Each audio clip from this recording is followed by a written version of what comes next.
Alright, so what do we have going on here? Alright, well this is a hickory floor that was meant to go into a converted barn, so it's supposed to look like a beat up, old, grayed, worn floor.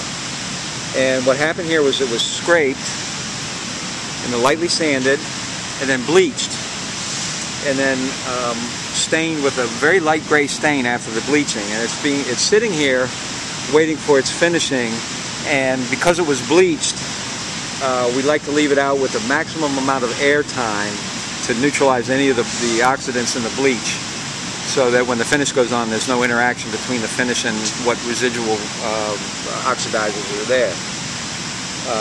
This floor is actually going to receive an oil finish. It's not as sensitive to that, but it's something we always try to do with anything that's been bleached, is to let it sit as long as possible, at least 72 hours from the actual time that it was done until the next stage, and then another day before any finish is put on it, even after it's stained.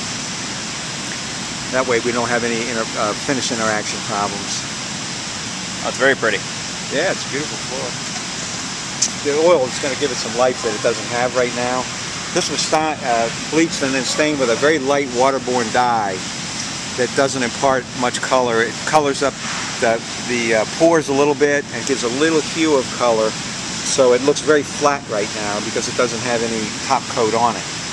Once it receives the top coat, it'll show the highlights a lot more. The dark areas will be darker, the light areas will be lighter, so there'll be a greater contrast between the real light bright white areas and those dark black areas that you see there.